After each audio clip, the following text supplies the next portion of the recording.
Okay, I think we're up to a good amount. I'm sure there'll be some folks coming in late, but I'll keep an eye on that. Welcome everyone to day two of Academy Advisement Training. And we have an interesting lineup of programs this morning, so I'm looking forward to it. And we can go ahead and get started. Professor Goshaw, you're good to go. Yeah, good. Can I have good morning, everyone? Can I share my screen? Yeah, just hold on, I have to enable it. Okay, sure, Okay, you should be able to now. sure.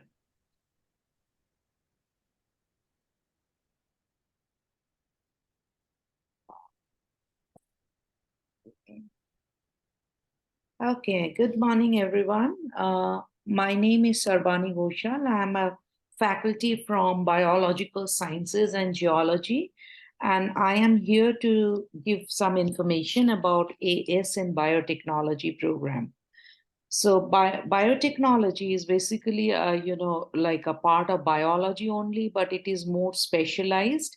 And just to give you an idea what we do in biotechnology, just one simple example, which I have put up in this picture is, all of us know about insulin, which is used for treating diabetes patients. So in 1950s, almost 5,000 kgs of peak pancreas had to be harvested to get half kg of insulin.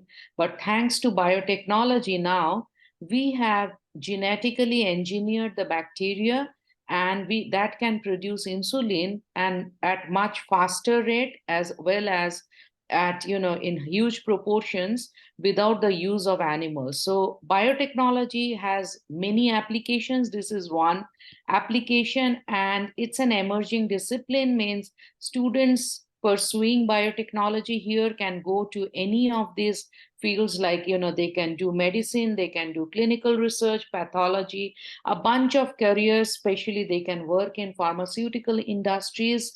And but the focus in biotechnology is, the students need research experience, and in QCC we are very well equipped to provide that experience to the students. And many times students are not aware that there are so many research opportunities that are present in QCC, and they can avail of many of those. So as I was telling you, the employment career option in biotechnology is enormous. And I have shown this slide before also in my previous semester. But what I would like to highlight is, being in the New York area, so this New York, New Jersey, Boston, Connecticut, this area is basically where majority of the startup companies in biotechnology are located. So that itself has a huge impact about the employment generated from biotechnology. And the best part of studying biotechnology AS degree is, even with an AS degree, students can find a technician job. So this slide shows you that, starting from step 1 to step 8, which is like, the degree advancement of the student. So a student who is completing an associate degree can even get a position like a, research assistant or technician position. Like some of my students from biotechnology class, they have actually gotten some jobs in good places in the New York area. But as they go up, if they can pursue advanced degrees, they can even become a chief scientist of a company. So there is a lot of, this is the career ladder, and there is opportunity at every level for them. Now, in QCC, our biotechnology AS degree, it is, we have a articulation, so these graduates can transfer seamlessly to the biotechnology program at York.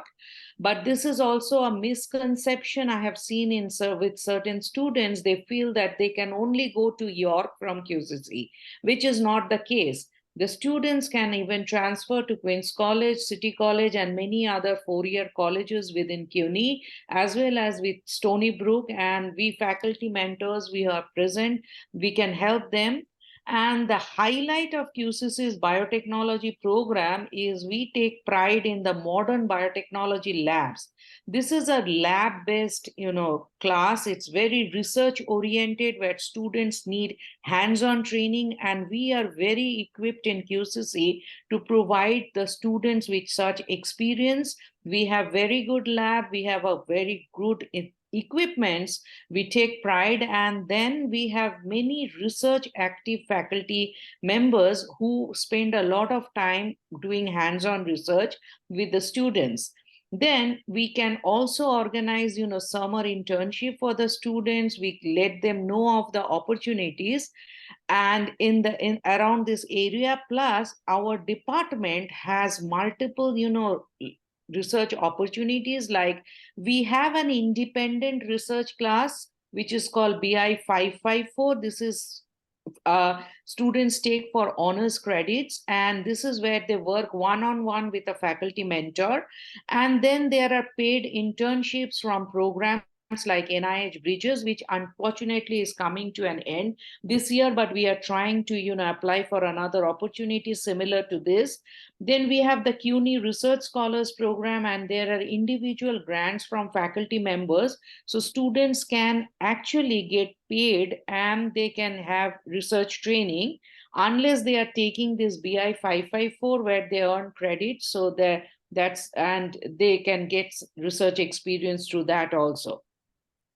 So as I was telling you that we take real pride with the level of labs that we have, though being in a community college, and there are multiple modern equipments and facilities for the student. And I would like to emphasize on this too, because these are like state of the art equipment. And the one on your right hand side, which is called Lycor Odyssey, this is equipment which is an equipment I received 2 years back from a grant from NSF. And no, not Queen's College, York College, no, none of the senior colleges even have this equipment in place. Now on the left hand side, you see this is called a real-time PCR machine. This was acquired from another NSF grant by our faculty mentor, Dr. Andrew Wayne. So this is also another very very state of the art equipment that we have in our department.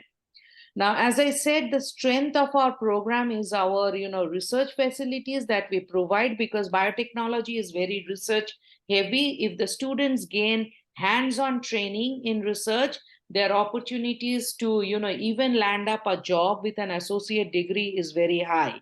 So we provide all those research facilities. We have multiple workshops. We have a very interesting line of courses we have. And then we provide other opportunities, like we bring in seminar speakers.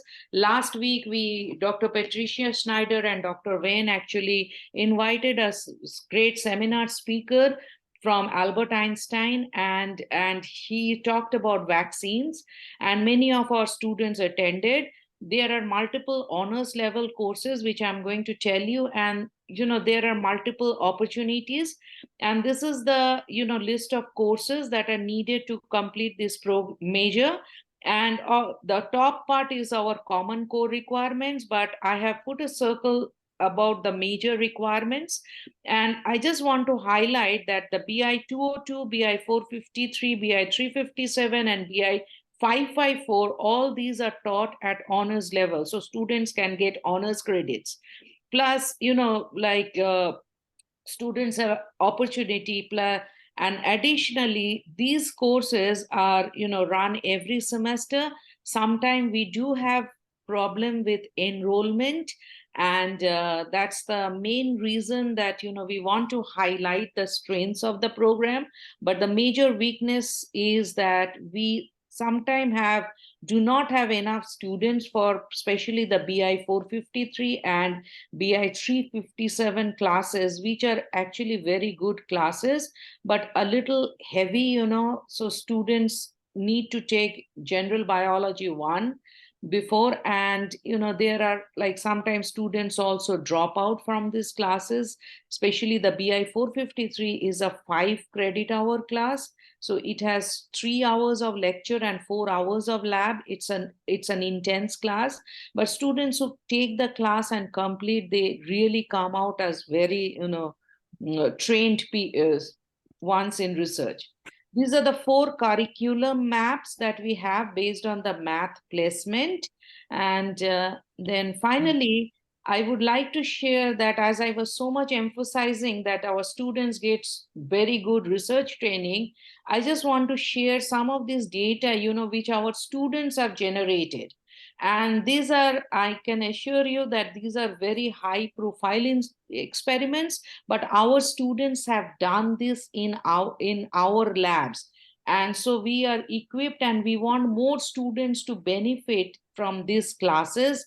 And these are our students who are presenting in conferences. And this is our biotechnology lab. On the left hand side, you can see students are working, students are presenting posters. And I would like to emphasize the student on your right hand side corner. And few of you may remember, he was our valedictorian this in the last commencement, and his name is Rahim Karvi. He took biotechnology classes, and he is actually at Columbia University right now. And he thanks many of the research opportunities that he got from this program to land him to Columbia University. So, and these are the department contacts. Dr. Gadura started this very useful program of biotechnology, and she's our chairperson. And Dr. Novik, Dr. Danzi, and myself, we are here always if you have any questions. So thank you for your patience, and I will be glad if I can answer any of your questions.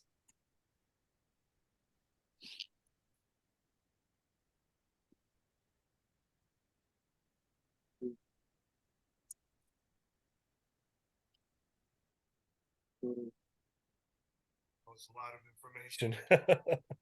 Sorry? I said that was a lot of information. Good thing this is recorded. Let me think about it. Okay. Is there any questions? It doesn't matter. No questions too silly. Okay. All right. Well, thank you, Professor Gaushal. Thank I really appreciate the information. Yeah.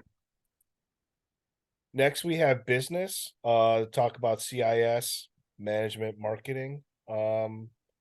Professor Yes. Manzo, are you here? Yes, I'm here. Hi, You how can are hear you? me? Good morning. Okay, good. I'm just trying to share my screen. I'm on a different laptop and I'm just having a little difficulty here. Okay. So just give me, do I have permission to share? I Yeah. just make sure about that.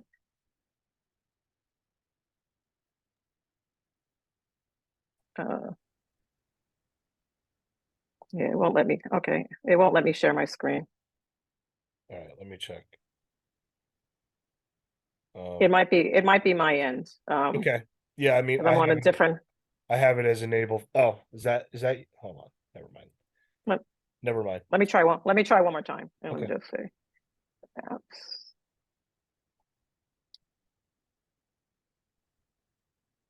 Okay, it's not going to let me, but that's okay.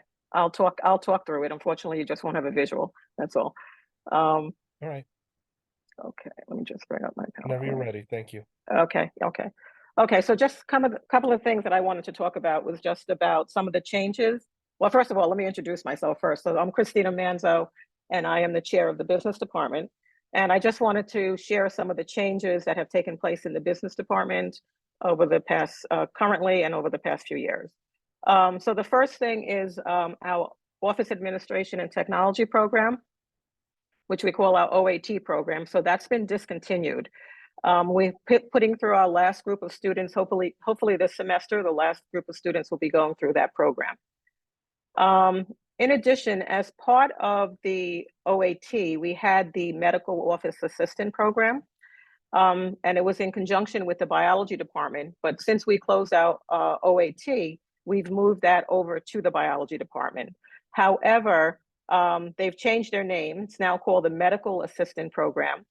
And they also still have 12 credits in the business department. So courses that they will still need to take in this medical assistant program is BU 903, which is medical office procedures, BU 916, medical coding and billing 1, BU 917, healthcare information management, and BU 918, medical coding and billing 2. Okay, in addition, we have our business administration, which is an AS program. We have a fully online program. So I just want to let everyone know that since we have started that program, it's been growing. Right now, we have over 200 students that are enrolled in that program.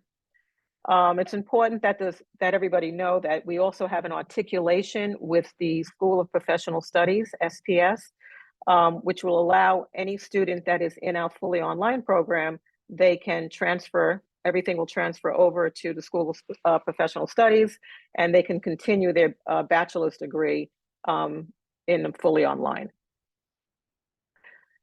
A couple of things about the business administration, the fully online program. Just if any new students that are interested in joining this program, they will have the same requirements as our traditional business administration program for our AS. For current students, they should speak to the lead advisor, Natalie, or they can speak to Dr. Sakar. And also they must not have earned any more than 30 credits already, and they must also be in good academic standing. And we say good academic standing, they should have at least a 2.0 GPA. Okay, a new program that we came up with when we started this semester is the QCC Baruch Business Academy. This is also part of our Business Administration AS program. And this is now a dual joint degree with Baruch College. And there are a few changes in it because it's going to transfer, everything transfers directly to Baruch. When they transfer over to Baruch, they are also enrolled in the Zicklin School of Business. And the only changes that are a little bit different from our regular AS program is that the students must take SP 217. In addition, in our regular program, the students have a choice of either ECHO 101 or 102, but in the Baruch Academy, they have to take ECHO 101 and 102. And in addition, the math, Baruch only will accept the math 440. For any students who want to apply to the Baruch Academy, what they need to do, if they're a current student and they have already declared their major as an AS business major, as long as they have completed no more than 24 credit hours, they can apply to the program. If a student is not a declared AS major, they can change their major, but now in this case here, they should not have completed any more than 15 credit hours. In addition, there's also a brief application that they will fill. I had the website up here on my slides, but also it's available to you on the website. If you just do a search in QCC website for the Baruch Academy, it will come up, and on there is the link to the application. Okay, then the last things I just wanted to cover were just some changes also that we have made in our business administration program, which is our AAS program. So we have removed BU 403, which is elements of salesmanship, and we've replaced that with BU 406, which is a digital marketing course. So, you know, with things changing in the world, we're trying to get more up to speed, more current, and that's why we've moved over to this digital marketing course that we're having. And we're hoping to build up on that major also in the future. In addition, another change that we made also is for BU 405, which is elements of retailing. That course has also been replaced, and it's been replaced by a CIS course, which is CIS 210, which is called Marketing Analytics. That's available. Then the only other thing, so those are the two big changes that we've made.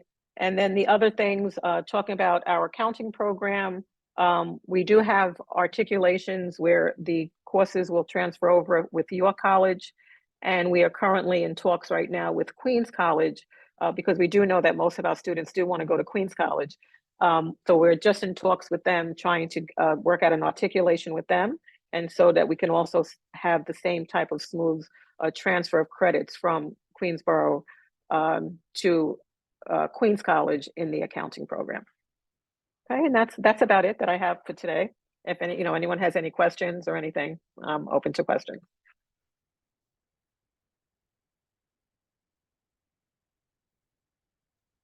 Hi, sorry. Mhm. This is Arthur. I'm one of the Academy advisors. I had a question about the accounting major. Mhm.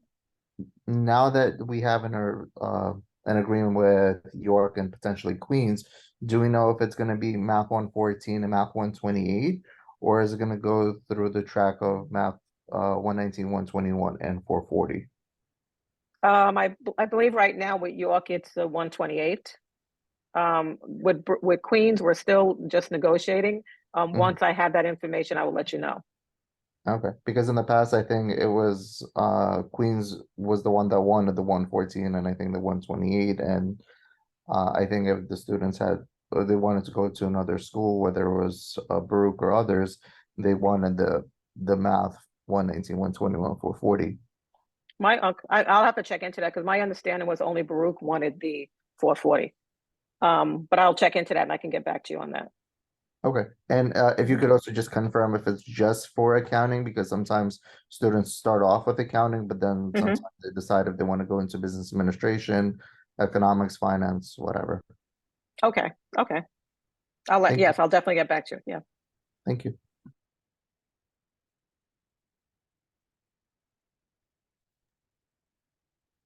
Thought I saw another hand. Okay. Oh, Renee. Mhm. Go ahead, Renee. Yes, thank you. Well, thank you, Christina. I just wanted to share with you that I put in the chat the link to the listing of the business transfer articulation agreements, and also the link to the questionnaire that students would need to complete for Zicklin's Business Academy. Oh, thank you. Thank you for doing that. You're welcome.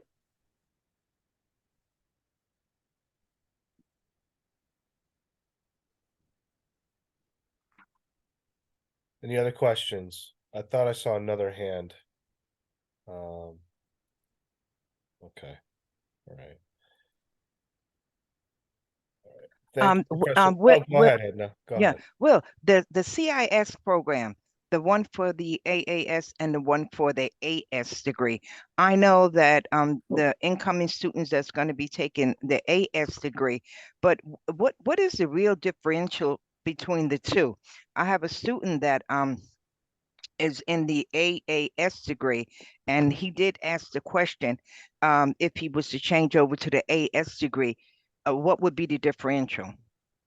Well, technically, they're really the same. They're really the same degree. Just one is an AAS, one is an AS. Okay. It's probably just the number of credits that they're taking, like the gen ed credits and so forth. That would really be the only difference. Thank you very much. I needed to really know that. Okay.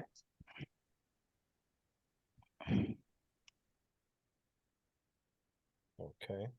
All right. Any other questions from anyone? Okay. All right. Well, thank you, Professor Manzo. Really appreciate it.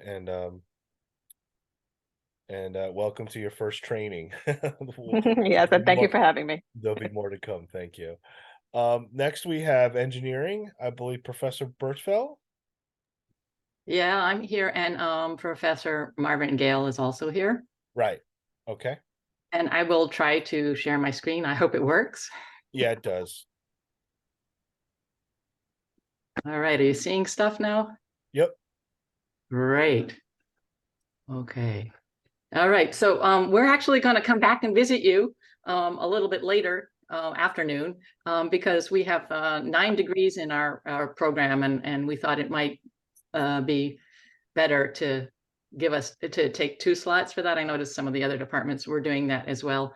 So this first part, we just want to talk about the software degrees that we have in our department. Okay, we're in the top of the technology building, and Professor Gale is our chairperson, and I'm the deputy chair. And I see lots of familiar names here, and we love hearing from you. So don't hesitate at any point. If you have questions after this, or you get a student that you can't figure out what the heck is going on with them, or they have some special needs, please don't hesitate to contact us. We love hearing from you.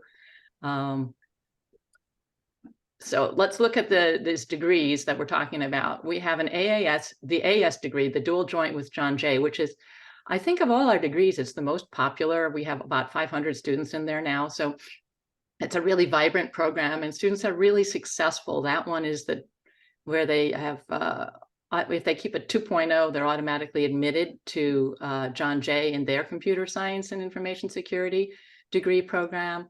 It's really popular, and we're hearing that our students are actually doing really well at John Jay with our prep. And also a number of our students have done really well in Queens College.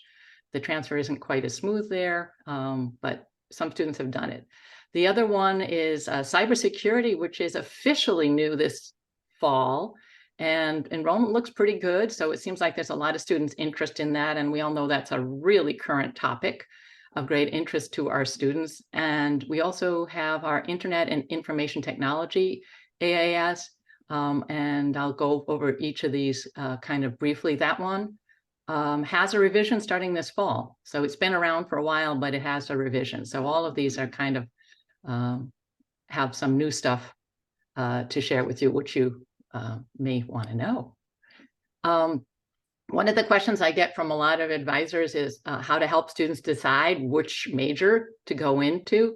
And so I've sort of put this sort of graph here to show you how you might help students decide between these various software degrees.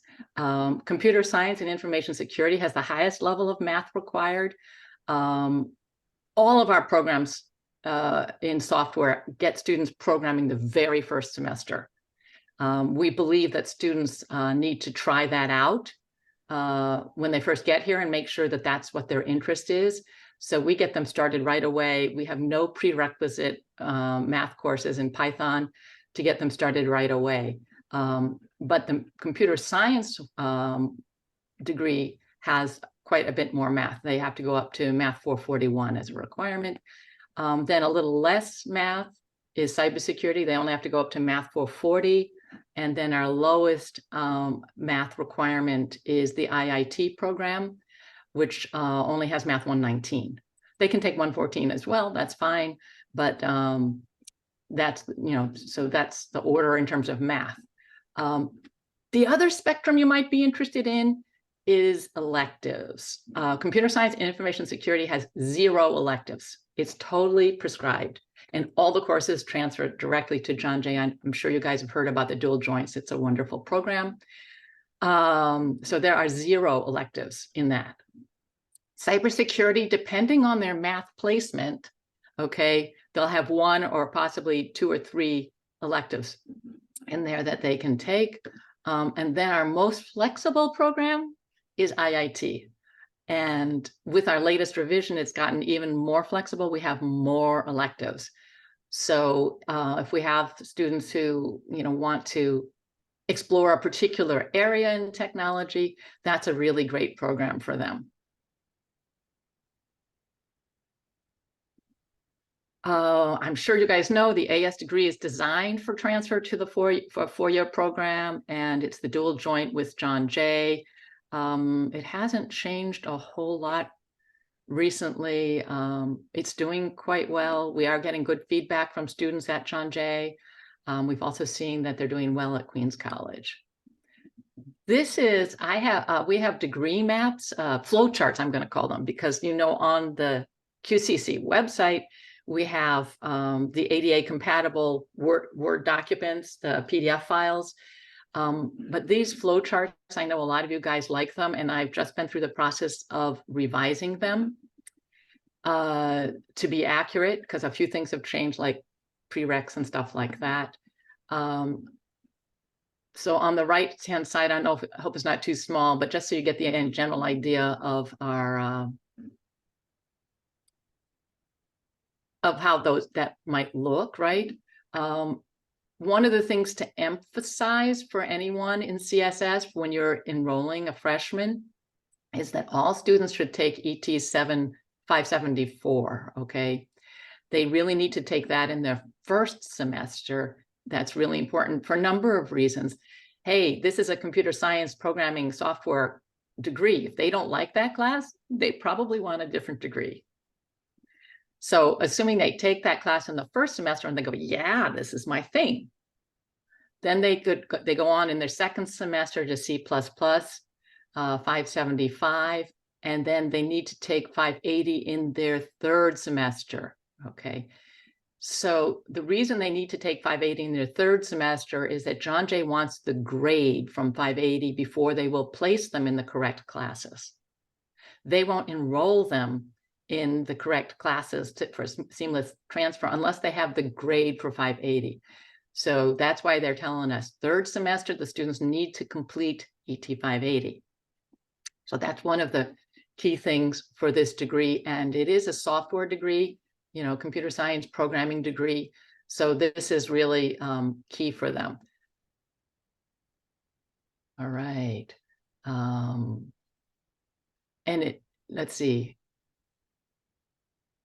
Right. Oh, and they need a C or better to get into 580 in the 575, which you can see here is the prerequisite to 580.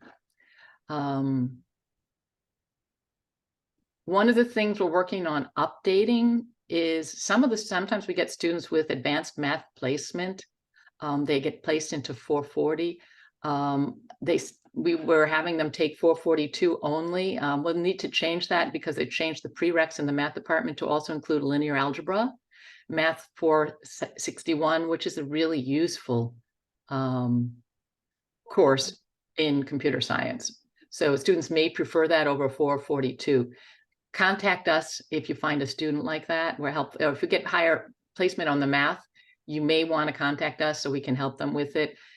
Especially with the students, we occasionally have students placed into Math 441 because then they need a Gen Ed class, and we'll help you out with that to make sure that they get enough QCC credits to transfer.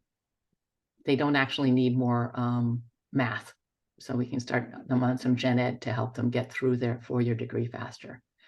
So that's our CSS, okay? I hope you guys can, this isn't looking too small on the right side. I hope you're on at least a computer, not a cell phone. I'm seeing some stuff in, let's see. Belle, people were just asking if we could share the flow chart, and my response was yes. We'll definitely share those. Great. With anyone. Absolutely, and I'm going to get a package together. Is a zip file okay for you guys? Do you prefer zip or do you prefer individual files? What's your preference? Let's see. Where's my? I'd say the files probably zip. Some people might have difficulty unlocking that. Yeah, sure. Then I'll probably send them in like two separate, I'll do the software ones together and then the other ones together. So at least it won't be such a huge file. Thank you for that. Yes. And, you know, I know a lot of you have had them and said you liked them and it's taken a while, but yeah, I've got them mostly updated at this point. All right. Thank you for that. And by the way, just FYI, we love getting your feedback on our flowcharts, on student situations, all sorts of things. You guys are kind of our eyes and ears, and we really appreciate your input. So any input you have, we really, really appreciate it. Thank you. Okay, so the second software degree is brand new this semester, although some students I know I'm seeing were kind of in it last semester. I don't know how that worked, but they were. Cybersecurity, all right? And the abbreviation they're doing for cybersecurity is CYB. And then the other AAS degree we have is IIT, which was revised starting this semester. So let's look at cybersecurity first. As I mentioned before, that's middling in the math. The math requirement for cyber is 440. That's the highest level of math that they need to complete. Since it's a new program, we're not going to be able to offer all courses every semester. We're hoping in the future it's going to grow and we'll be offering them all the time, including winter and summer. But right now, we're going to be need to be a little strategic with the cyber only required classes. So this spring, we're offering database admin ET 756, okay? That one has no prereqs, so anybody in cyber is welcome to take that. We're not going to offer it in the fall. So if that makes a difference to having them graduate on time, please encourage your students in cyber to take that this coming spring. And I'm super excited to say we're going to be offering pen testing, which is, I think, going to be the most thrilling, exciting, fun class in this program. This is where students are going to be doing hacking. And that's a real exciting program. And I think even students probably in IIT may be interested in taking that class. It's an elective in there. This is where they're really going to get hands-on experience in security with networks. Okay, I think that's going to be a lot of students have asked about it in the past. We're going to be offering pen testing. I think the pre-rep for pen testing is just computer science, ET 725. So if the students have had 725, I recommend that you encourage them to take ethical hacking and penetration testing. And yes, ethics is an important part of this. We don't teach students to do just hacking into networks. They have to learn the ethics behind it. And we do that in our specialized labs where we isolate them from the rest of the campus. So you guys don't have to worry about the network coming down because our students are hacking you. No, they're going to be in an isolated sandbox where it's safe for them to experiment on this. And it's a super exciting class. It's kind of probably the heart of the program. We're also going to have fall only offerings this in 2024. All right. Fall is going to be object-oriented Java, which is the higher level programming class that they need in cybersecurity. Cybersecurity is a blending of security and programming and networking.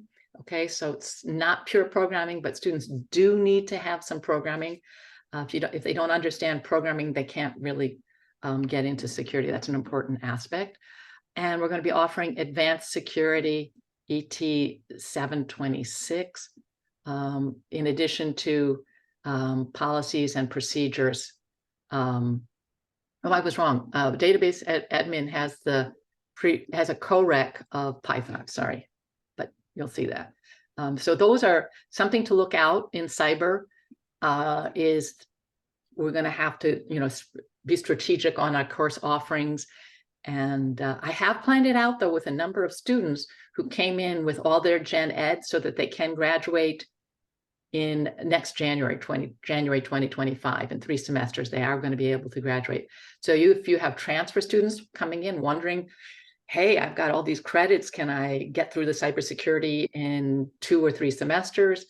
3 semesters, definitely. 2, I'd have to look at it carefully. We might be able to do that. If you want to loop us in on any students who have that situations, we're happy to help you with that. Let's see, and I'm just going to check.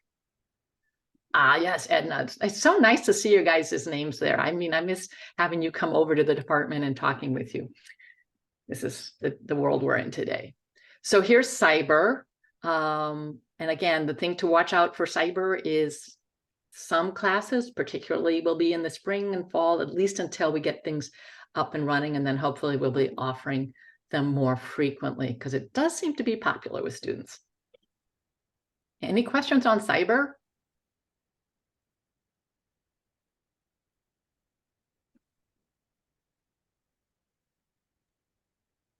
Yes.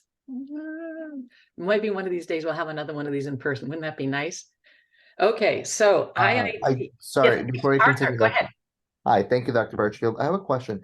In terms of transferring, how is the difference between cybersecurity and CSS? I'm just thinking that CSS, since it's a dual joint, will probably transfer a lot better. And if it's really just one math, it might just serve them better in the long term because it's also an AS versus an AAS. Well, let's see. So CSS has 441. It's a couple of maths, and they also have discrete math, which is a tough one, right? So there's a bunch more math in the CSS, and that is, like you said, it's going to be really great for transfer to John Jay, especially. It's really good. and that's what it was designed as, right? If they have a 2.0, they're automatically admitted, they don't pay fees, it's marvelous. Yep. I love that program. And our students actually seem to like the program over there. And like I said, they're doing well with our prep. They're doing really well over there. Cyber, we're working with Mercy College, right? And they also have a Manhattan location where they offer their cybersecurity degree. Our cybersecurity degree is going to be more oriented towards students going to Mercy, although I think we're going to probably also get City Tech in there. We haven't yet. We're working on with them to get something with City Tech. But Mercy and our program are both designed with the NSA Homeland Security requirements for degrees, AAS degrees, and for community 2-year degrees and 4-year degrees. So it's an exciting program in that it's going to be super secure, super current, and focused on what NSA is telling us we need to have in graduates from our degree. So there are all sorts of competencies that are mapped to NSA's requirements for cybersecurity. There aren't many colleges in the New York area doing that. Mercy is one of them, and we are nationally, there's quite a few. So if a student really is going like, yeah, I really want cybersecurity, and I think I'd like to go to Mercy, the cybersecurity would be better. CSIS, they're not doing a whole lot of security. It's really more computer science for the first 2 years. And then they're going to get their security at John Jay, some more classes in security there. So it kind of depends on the student and where they want to go. I'm surprised that John Jay doesn't have something for cybersecurity because they are taking CSS, right? And they can kind of lead into that depending on where they specialize. Yeah, as I understand it, it's really their degrees. They don't offer a computer science degree. They offer computer science and information security. So their computer science degree is CSS. Got it. So it's more theirs is more of a hybrid. Got it. Okay. Yeah, it's a little bit more of a hybrid, but of course, you know, they have really good connections with like the FBI and CIA and all that. So they have connections in terms of governmental institutions that might be hiring as well. So I'm sure they're, you know, working with them on making sure that that the curriculum we're offering is what they want, right? So 2 different flavors. One's, I think, a little bit more security and less programming, which is the cybersecurity. It's Got it. more of a blend. And it depends, you know, I mean, on the passion of the student, right? Too, right? Which one? Yeah. So it's kind of interesting. Okay, that makes sense. I appreciate it. Thank you. Yes, I'll email them, Edna. Don't worry. Yes. Thank you, Arthur. We love getting, like I said, we really appreciate getting questions. Oh my goodness. And we're pretty much done for time. I don't want to go over. No, it's okay. I mean, if there's anyone who's have any questions, I mean, you've got a couple good ones so far. Okay. Okay. Thank you. Anyone else? Last but not least, shall I go over this? Do I have time? Yes, Or should I? you do, Okay. please. All right. So the IIT Internet and Information Technology degree is the one that I mentioned that has the lowest math requirement. Oops, went the wrong way. Sorry. We only require Math 119. Of course, if they're placed in 440, that's great. If somehow they have Math 114 or they're interested in Math 114, they're welcome for that. But we have a bunch of electives in here. We've got, let's see, 17 elective credits, which allows students to really tailor this curriculum. And because it's so tailorable, it can have kind of a dual personality. This can be the degree for somebody who wants to be in software technology, but doesn't have the math chops, right? Or is maybe weak on programming, or is taking a while to get oriented and not sure what they want to do, right? But maybe not academically really proficient or prepared, right, yet. So this is a good one for them to get their feet in school and get started and get into tech and get some liberal arts and get going, right? But it can also be a really aggressive program for apprenticeships that we have. We have the New York City CEO Jobs Council apprenticeships. You probably heard from Artie Cordetti at some point about that. We have David Manns. I put him down, his email down at the bottom, who is our liaison and works in career services. For any students interested in that, that's a very sort of high caliber, challenging program that we're offering. So it has this dual personality, right? It can be like super industry oriented, aggressive, high tech, lots of programming, or it could be a more of a supportive, let's get our students engaged. Let's keep them here in Queensborough. Let's keep them interested, right? Kind of degree until they can get their academic selves together. All right. Yes, it is. Andrew, you're correct. It is coded as EM. Oops, and I wanted to, not IIT. I'm sorry. Yeah, maybe I should say I should put EM. I will put that on the slides in the future. Quickly for the revision, in the blue now we have sort of a programming, web programming and regular programming here.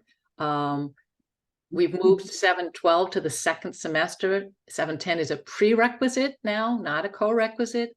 And really important, ET 718 has been replaced by 713. So please, any student who needs 718, put them in 713. There's a blanket waiver on file with the registrar in DegreeWorks. They should flip it over to 718 if you request it. I think you have to request it. I'm not going to go through all this because we're short on time, but I did just, yes, yeah. Oh, hi, Dr. Birchfield. How you doing? Nice to see you. It's been a while. I just had a quick question. It's good to see you, though. As we're discussing a lot of these majors now, you know, our students have a lot of different options now with cybersecurity, CSS, computer science. So it's a bit, this is all great information, but obviously could be definitely overwhelming for all the advisors and for everyone. I had a request. I don't know if it's unreasonable, but I'm just going to throw it out there and, you know, let me know what you think. So when we see students, a lot of them obviously express career questions to us, but what should I do as far as like trying to decipher whether or not they should do cybersecurity now, computer CSS, or computer science. You know, there's a lot of different distinctions between them, and some of them overlap each other. I don't know, could be very helpful for us as advisors to maybe to have from you guys to send like little bullet points for those specific majors to, you know, kind of to help us maybe, so we can kind of clarify to the students, you know, the different career paths and choices they can make between these majors, because a lot of them are very similar. So to have like little, you know, maybe like little like footnotes next to these specific degrees may be beneficial for us when we're meeting with the student. Just a suggestion that I thought I'd propose. Yeah, that's a good idea. You know, in terms of math, I think that's one of your guiding principles that I mentioned in the beginning, right? Right. And obviously the I don't know, the CSS, I mean, the math, required math for the math computer science degree is even higher than our computer science and information security. That's one thing. The other thing that's different for us from the computer science program at the math department is we start on programming day one. We're very hands-on. We like to get them going. I think that you might consider our computer science here or any of these programs that we're getting them going right away. It's more like they're going to get the same outcome, the same skills at the end, but it's kind of like, where is their passion? Or they can get the same skills at the end, but it's like, where's their passions and what are their initial, what's going to draw them in? You know, what's going to engage them the most? And I guess one of the ways I've been looking at the math department versus us is they don't start programming right away. And they have very high level math requirements. Yeah. They're going to get the same basic math requirements with us by the time they finish, and the same skills as with the math department, but it's like English ESL versus regular English. It's like we do it in a different order. Right. Okay. We support them in a different way. But when they come out, they're going to be really good programmers with sufficient math for computer science. Right, right. No, I've always had that challenge when I meet with students that are kind of caught in between computer science and information and security. And I usually make the distinction that the math I know is greater in the computer science major by itself, doesn't have the cybersecurity angle applied to it. So basically, I think what you're saying is if the student express interest in computer science and programming, also want to do the technology side of it, they should really lean towards the CSS major as opposed to the computer science major, if they want to get the best of both worlds per se. Whereas they just want to do the math and the programming, it really should just be computer science. But I think a lot of times, we get put on the spot, and students sometimes express specific questions, and it becomes a little bit challenging trying to differentiate the two. And that's why we always refer them to you, because you folks are very helpful. But when we're meeting them on the spot, we want to make sure we're just very clear and distinct between the differences. That's why I was bringing this up. But I appreciate the information. Yes, There very is helpful. a lot of overlap. And it would be great, Scott, maybe you and I can speak. Sure. Or if anybody emails us questions you're getting from students that you'd like us to have on like an FAQ, that might be helpful, like a little blueprint for us when we meet with students that we could have. And I think it really might dictate our sessions effectively. Yeah. And if you guys can have any contributions, like I know Edna asked some questions previously about the other programs. And if any of you have questions about that, that will help us put something together, which I think. Oh, I see. Yeah, to kind of gather that up and send it to you. Yeah, both ways. We'll try to give you something, but we need feedback from you because you're seeing a lot more students than we do. Right. That would be really appreciative and helpful. Absolutely. Yeah. You guys are our eyes and ears, totally. Thank you. Cyber IIT. Well, Yes. that is a lot of information. Thank you, Dr. Birchfield. We're running short on time, and it's time to move on to the next guest. So I believe Dr. Peterson is next. Yes, hello. I'm here. Good morning, everyone. Right. We got about 6 minutes. A little bit of morning left. Okay, yes. I actually have another meeting at 12, but thank you all for being here and having this meeting. It's always extremely helpful. So I just have a couple of slides here, just introducing myself, and my name and email is on there. Just be aware of the 3 E's in the last name. If you ever email me, I have that problem with students all the time. They put an O there and I don't get their emails. So I'm here representing Environmental Science Program, which I'm the director of, and I teach a couple of the major courses in this program as well. So this slide has kind of a suggested course sequence that I just have a few things that are in different colors that I would point out that are really important in terms of advising for environmental science. And that is the ones in blue. So the ecology BI 160, and the environmental science BI 480, and the BI 461. These are not offered every semester. And so I sometimes have students tell me they're, getting ready to finish up and, but they just have to take these 3 classes and it's not possible, right? So it's really important that students know when they're planning out that the BI 160 and the BI 480 are only offered in the fall semesters, okay? Both of these have field components. I take them out in the field. We do research in the classroom in partnership with New York City Parks, and we get a lot longer field season in the fall. So I have both of the classes offered only in the fall. The BI 461, which is the general microbiology required for the associates in this degree, is only offered in the spring. So it's really important that they, keep track of that. The other thing is that I would say that the class that most of my students probably struggle with the most is their chemistry 151, 152.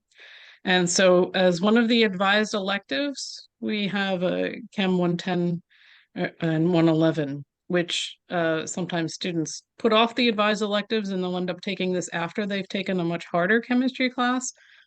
But the better choice would be to take this if they don't have a good, strong background in chemistry. They could be advised to take that first to warm them up for chemistry, right?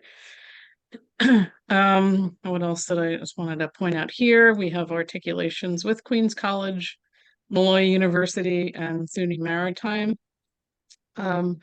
As I mentioned, the BI 160 and BI 480 both run only in fall semesters, but I really prefer when students don't take them both at the same time. I do have 4 that are doing that right now, and I don't stop them from doing it, but I really prefer if they're taking them in, one fall and then the following fall they take the other one. All right. Uh, Another thing just to point out here is I do find students so often wait until the end for their kind of major courses, and then it's too much to squeeze in at the last time. So I would just encourage you to have them pace it out, get their general bio out of the way, take that chemistry if they feel like that might help them with the Chem 151. Down at the bottom, I have here just an update. We're currently working on the Queens College articulation, updating it. That's where most of the graduates from this program have gone. And they have now added a prerequisite of physics before they can take the next sequential environmental science course over there. So at Queens College, they'll get credit for the BI 480, the environmental science they do with me. But then if they transfer to Queens College, the next class that they would have to take is now going to require them to have taken physics first. So if, they can take BI 301, or not BI, sorry, PH 301, the physics 301 here. That would count as the equivalent to their physics. And this way they wouldn't be behind in taking their environmental science course sequences over there. So I would, recommend that as well. And I do ask all advisors always, if you have a new student that comes in that identifies as an environmental science major, to please ask them to contact me, or you can contact me with their names. And many of you have done that. I have an appointment tomorrow with a student who, I've not met. It just lets me tell them more about the program and what to expect and answer any questions for them. So I do appreciate you getting them in touch with me as soon as possible. And that's it. Any questions for me?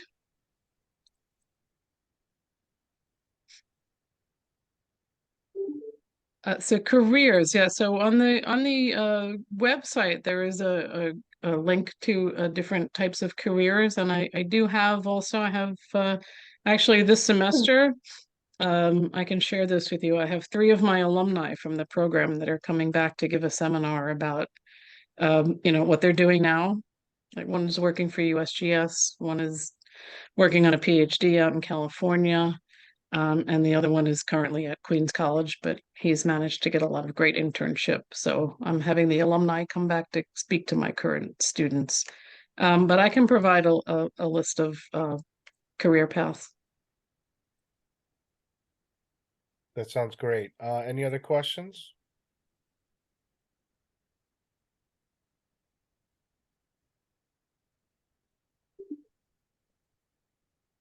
Right, perfect. I'm gonna go off to my 12 o'clock meeting then. Thank Yeah, you no all. problem.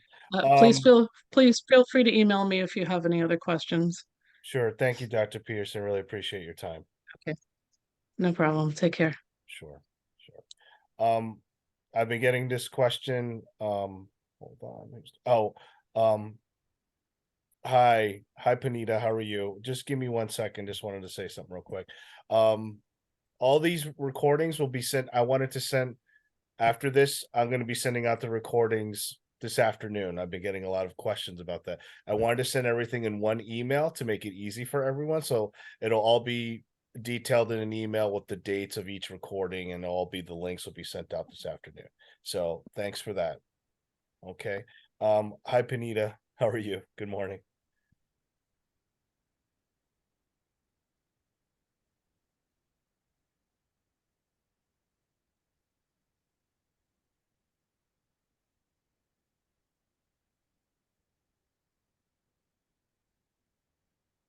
Oh, I think hold on. Just waiting to see what happens here.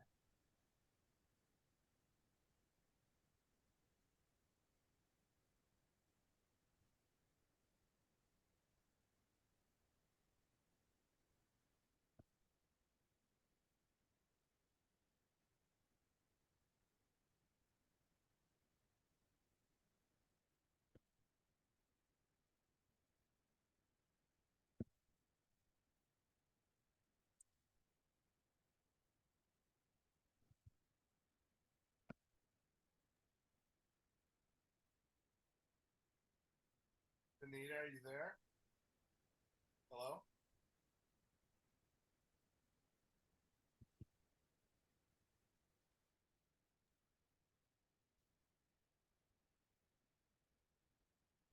Can anyone hear me?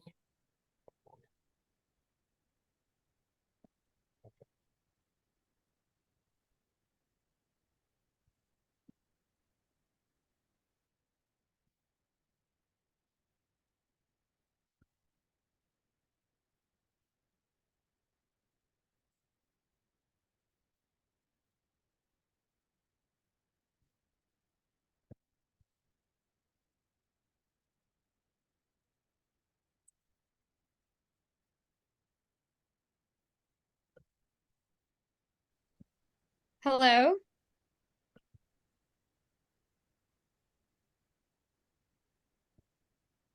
Hi, I can hear you. Okay, so I apologize about that. No I was problem. trying to, yeah, sorry, it's a long, boring story. But anyways, thank you so much for having me today. I'm just gonna pull up my presentation. So nothing really from the last time that I met with everyone last semester, nothing has really changed. But I'll still do like a quick review of our program and our offerings and the changes that we made in the last few years that really did impact the program. So just a reminder, we have the 1-year medical office assistant certificate program, which is for students more interested in administrative work. And then we have the 2-year medical assistant degree AAS program. All of the courses in the medical office assistant program can then transfer over to the medical assistant degree program. So nothing would get lost. We definitely want to encourage students to go on to do the medical assistant degree program. So we've been finding that, just people are looking for those clinical skills, and having that degree, of course, has various different benefits. The major changes that we've made in the past few years, we have done a big curriculum adjustment at the end of spring 22. So it all kicked in last year in fall 2022. So that's important because any student who started before fall 22 would be following the old curriculum, and any student who started in fall 22 has to follow the new curriculum. So the really important point there is that we took out some of the previous business courses and added BU 918. So these 4 courses down here are the business requirements at this point. Now, if they started before this time, they would have to have also taken BU 812, which is transcription and dictation, as well as BU 907, which is the word processing. So the business department is still offering those courses for any of those students who still need it from the previous curriculum. But this is a new curriculum, so make sure that anyone who started after fall 22 is following this curriculum. And then now CPR is a requirement for all students. This was not the case before. I also want to mention that, we do have certain prereqs in place for 451 and 452, 340 and 341. However, if a student is, trying to enroll in courses or there's some issue, we do try to be flexible there because we don't want it to, delay their graduation. And many of them might be taking the prereq at the same time as the course. And so that's really okay. So anytime you run into an issue with a student, feel free to reach out to me with any issues or concerns, and we will really try to work with our students to help them. And then as per that big curriculum change that we made back in 2022, the other major change was that there are 2 internship tracks that they can do. And if they take the biology track, like the one that runs out of the biology department, then they have to take BI 961 along with BI 950 and BI 951. So that's really important. Before 951 wasn't an internship requirement, it was just an elective. But now if they do this track, they really do have to do both the 950 and 951.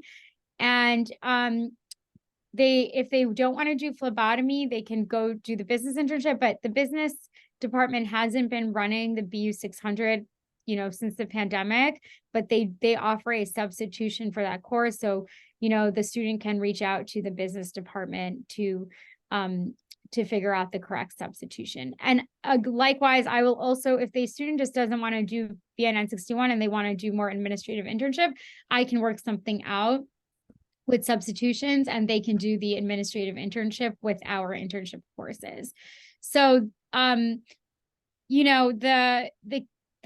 really important thing is that Dr. Gadura, the chair of my department, and I really do try to work with the students to see how we can help them overcome whatever barriers they're facing to graduation. And, so if there's any concern, any issue, please don't hesitate to reach out to me. And also if if a student's having trouble getting into a course because it's full, we're also, willing to always figure out what we can do. So I think that's really it. The other major thing is, I always mention that we offer various different certification opportunities. So, make sure that they know that by enrolling in this program, we will financially support them for their study materials as well as certification exam fees for these nationally recognized certifications.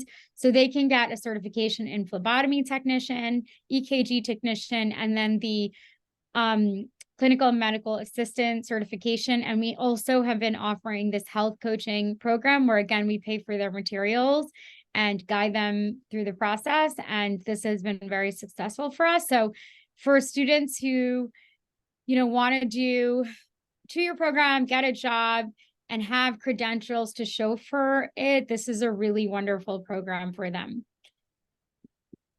So with that, I think I'll stop my presentation, but, I'm willing to take any questions at this time.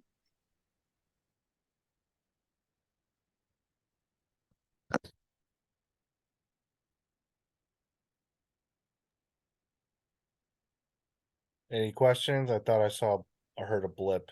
No? Okay. All right. Well, let me just see if we have the next speaker. Okay. Thank you, Penny. I really appreciate it. So any questions, you can email her. She put it in the chat. And as always, she's always accessible to any questions. Great. Let me just check 1 second, please.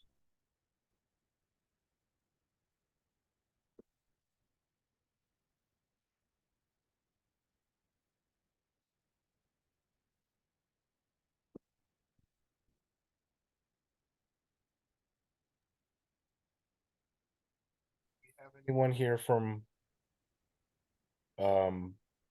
biology to talk about public health? Because that was it's on the agenda, but I didn't get a name for a speaker. It would be Anuradha. Is she not here? Okay. Do you want me to text her if she's scheduled for 12:15? Yeah, I mean, she might be coming in, because it's 10 after, so maybe give her a few minutes. But yeah, if you don't mind, I appreciate it. I'll give her a call. Okay, thank you.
Professor Gale?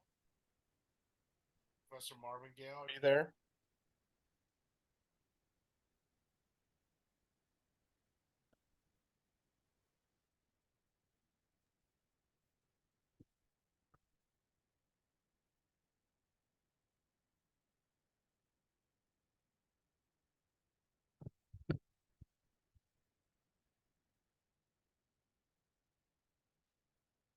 Okay.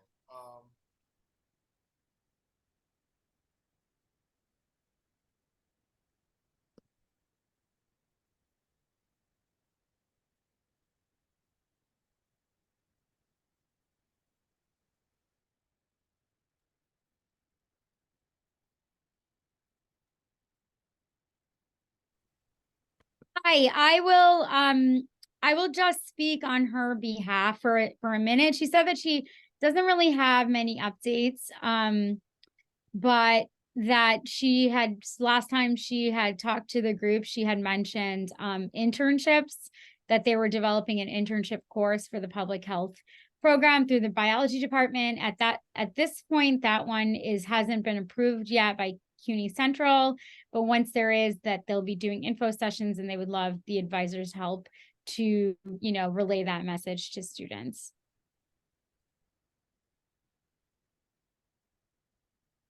And that's really about it.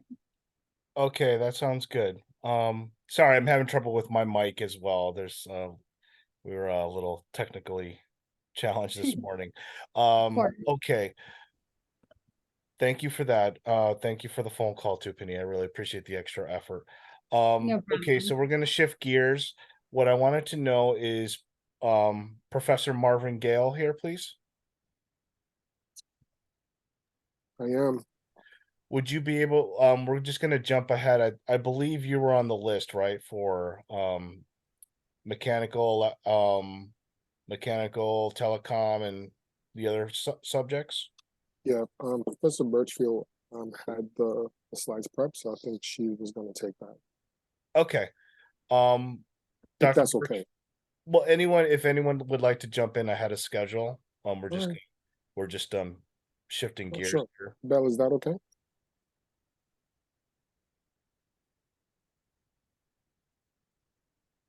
All right, I'll take it then. Let me just queue up the slides. Sure, thank you. I appreciate it.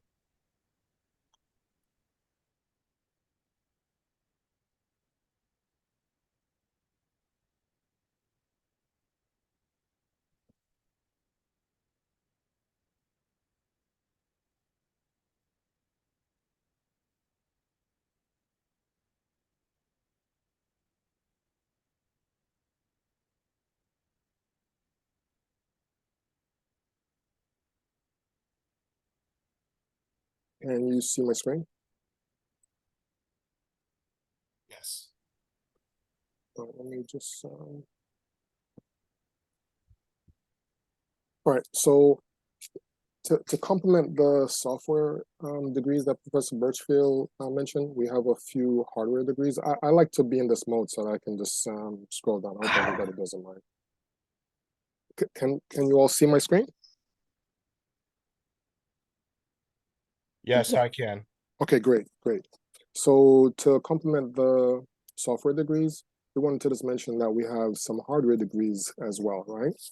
And those degrees are the traditional ET, electrical engineering technology, CT, computer engineering technology, and MT, mechanical engineering technology. And these are our traditional ABET accredited programs. So ABET holds us to a little bit higher standard, right? So we have to make sure we comply with them.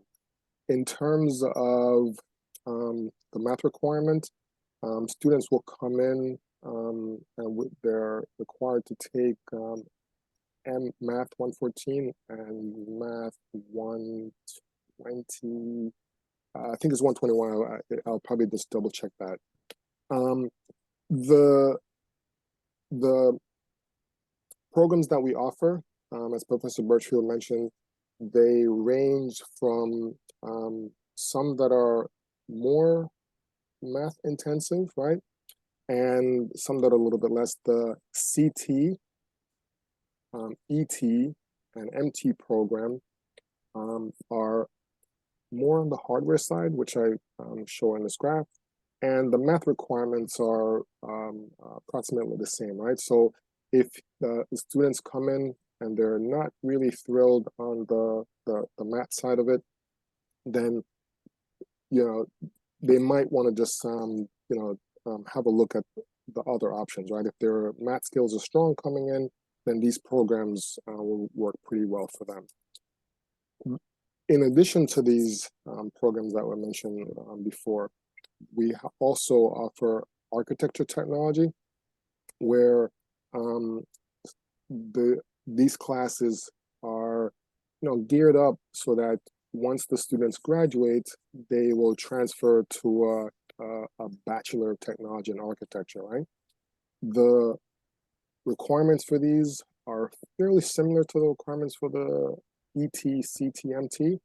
They'll need to take physics, and the math requirement, MT 341, just to kind of ease students in, they can take these at the same time. But the MT 341 has to be taken before the MT 345. We'll share the flow chart with you guys. It's a little bit hard to see in this mode, but this, again, just for me, visually, it's easier to follow.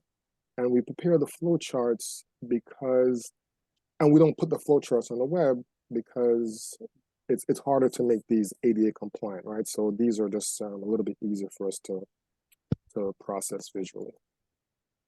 The MT program, as we mentioned before, it's one of our ABIT programs. So there's not a lot of flexibility in terms of electives. It's pretty packed in based on the ABIT requirement. I mentioned before that there's physics involved, right? The physics class that they have to take. And just to make sure that the students are lined up in the right sequence, they would have to take the Physics 201 and the MT 341 at the same time, so that they can proceed in a nice flow towards their graduation. The ET, CT programs, as I mentioned before, are ABIT accredited, but we also have a telecommunication program that we call TC, right? Now, I'll just speak a little bit about these programs. So the CT program is somewhat similar to the ET program, but there are a few courses that are a little bit different. One of those courses are the Introductory Electronics course, which you take Introductory Electronics, but then a little bit later on, the CT program goes into a little bit more deeper assembly language programming and some other courses like that. Again, the flow chart visually helps us to kind of see where things are. We'll obviously share this with you just to make sure that you have this for when you're advising students. The ET program, sorry, I thought I had that one there. The ET program, again, fairly similar. Some differences in the second year courses that makes the two programs a little bit different. But again, the charts we will definitely share with you so that you have those when you advise the students. If you had any questions, you can always reach me by email. And Professor Birchfield, as some of you have mentioned before, has been working with you throughout this whole process. So you can reach either one of us, right? This is our email right here in case you need to contact us. All right, so that's basically what I had. I'll be happy to take any questions that you have.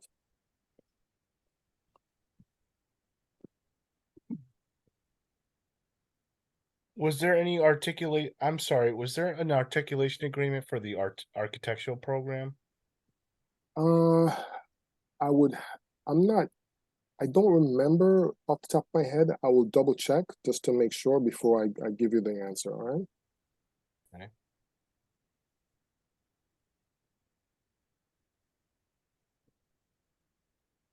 Any other questions?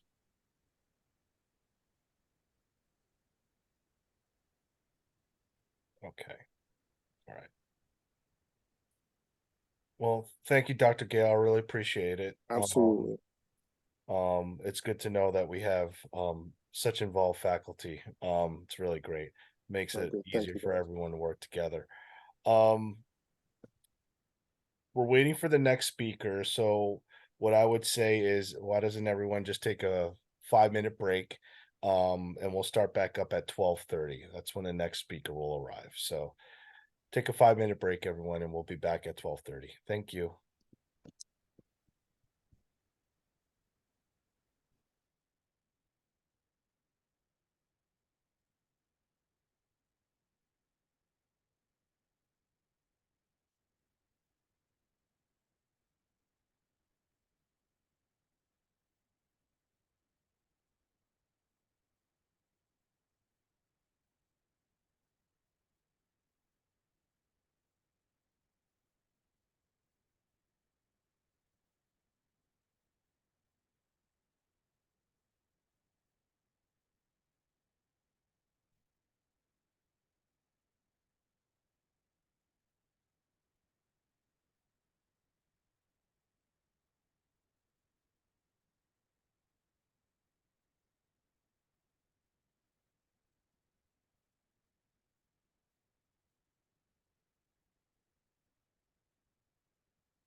Hi, Kat. How are you?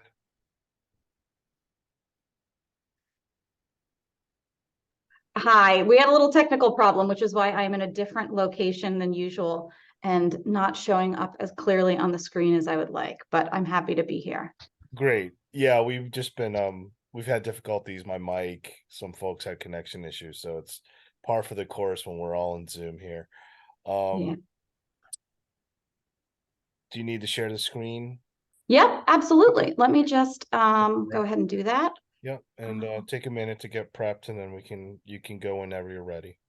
You know, unfortunately, I am not going to be able to go any earlier than planned. I'm realizing because I'm on a different computer and I need to change a setting to be able to even share my screen. I had to switch class. I had to switch computers. So I'm going to unfortunately need that I need to need a minute to have someone from the art and design office to help me with this tech issue. Okay, I mean, you're allowed to share the screen. I've given permission. No, it's not you. It's not you. It's not Zoom. It's this computer that I was having to switch to last minute. Okay. So it's, you know, there's nothing I can do about it that will immediately, but I have a feeling within about 2 minutes I should be able to fix it. Okay. Okay, I'll be back. Thanks.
Okay, I think that this is operational now. Thank you for your patience. Can you hear me?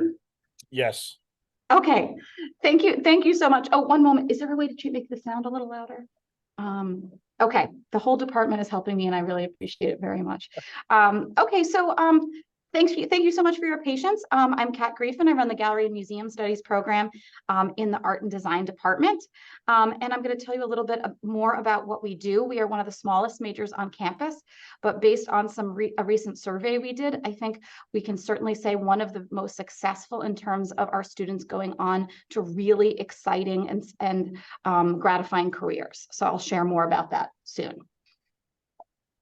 Okay, let's see if I can just make sure my slides are moving along. There we go.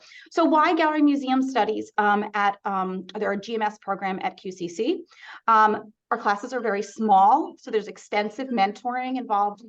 So some of the Gallery Museum Studies classes, for example, when I say small, are independent studies that are as little as 1 to 5 students. We now have paid on and off campus internships with our partners at the Kupferberg Holocaust Center, at the QCC Art Gallery, and then at other amazing cultural and historical institutions across the city. We bring in visiting speakers every single semester into our courses who talk about what they do. Our recent survey shows that more than 94% of our students graduate and go on to related academic work, so advanced degrees or jobs in the actual field that they're studying about. Also, the good news that I want to share with you, and I hope you'll share with prospective students and students who are joining us and their parents, is that there are hundreds of thousands of jobs in galleries and museums. And I will say, while we sit in the art and design department, we also are catering to students who might be interested in anthropology, working at the Natural History Museum, working at a historic home. So if you're finding there are students that are interested in saying they're interested in history, they don't know what to do with that, they're interested in other areas that aren't necessarily art related, this may still be a really good fit for them, and I'm happy to talk to them about the program. These are some of the main courses that students are taking. Many of these are offered online or hybrid, so there's a lot of flexibility about how they can do this particular degree. These are some of the internships that students can do on campus. They can get experience handling artworks. This is really, really special and rare. Many different institutions a student may work at or have their first internship elsewhere, they won't get that experience being able to handle artworks. But here we trust our students, we have great relationships with them, and they can do a lot of those kinds of things. The Kupferberg Holocaust Center also has a great paid internship. So for those students who are more interested in history or working in a history museum, we may point them in this direction for their internships. What do students do after they graduate? In terms of degrees, these are some of the institutions students are going to, and that we have really good either transfer agreements or just good relationships with. And here is an amazing array of some of the places that students work. And I'll say not just after they graduate, but many of these are institutions where students may get to do an internship even while they're still with us because of the deep relationships that we have with many of these museums. And they can work in all different kinds of areas: collections management, visitors services, so folks who may have done hospitality in the past. This is visitor services in museums is similar. Curatorial, students who are interested in education but don't know what to do with it, may not want to teach in the school system. We have museum education as a direction they can go. Conservation and the care of the objects. So many, many different options. Now what I'm showing you, because I think it's really nice to link this opportunities for students here and then after they graduate as really like concretely. So I will introduce you briefly to just a couple of our graduates and what they have done with their degree programs. So Alejandro Leal Pulido is a collections manager in modern and contemporary art at the Metropolitan Museum. He came to the US from Columbia. He really wanted to study with us at QCC because he knew our program was affordable and right in the heart of the cultural center of the United States. And his goal was always to work at the Met, and he is there a number of years later after completing some advanced degrees. So he is working at the Metropolitan. We have another wonderful student, Carla Medina. Hey, Kat, and real quick, sorry to interrupt. Your slides aren't, it seems like they're frozen. We're not even seeing the slides. Okay, let me do this. Why don't I do a stop share and let me try again. Now, where were we? What were you getting any slides? Well, We didn't get anything, unfortunately. We heard everything you said, but we weren't getting the visuals. okay. So I'm sorry That's- if you have to backtrack. I'm sorry, I wish you would have mentioned something, but I understand. Okay. Let me try something else. Are you seeing it now? No, William, are you seeing it now? no. Okay. Okay, let me just try one more thing and otherwise we'll just continue. This is just a tech challenge day and we'll have to roll with it. Okay. Let's do this. Okay, this may not be quite as beautiful, but I think it might work. So I'm gonna try. Can you see them now? Yes. Okay, so this is, like I said, not as beautiful, but you're gonna be able to at least see the slides. So I'll just click through what we've looked over briefly. This is that list of courses that students are engaged with in our major and some of the activities they can do in their internships. Some of the institutions that they may go to study at after. This is, many of our students have gone on to these different colleges and graduate programs. We're really happy to say that our recent study shows that 50% of our students and alumni who completed internships as part of their coursework, which they have to do, they all do that, receive jobs directly based on those. So these are some of the museums they ended up working at and some of the areas of employment they've worked in. I introduced you to Alejandro, who works at the Met currently, and there he is when he was on campus working at the Kupferberg Holocaust Center in his internship.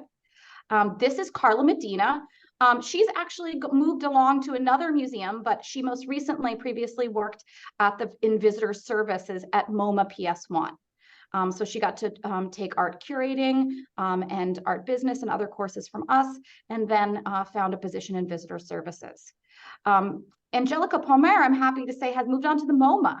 So what she does is she's involved in education and programming. So when you go to a museum on a weekend and there's a program for children, or there's a special tour for adults, those are the kinds of things that Angelica is involved in organizing and the kinds of things that she learned about when she was here at QCC.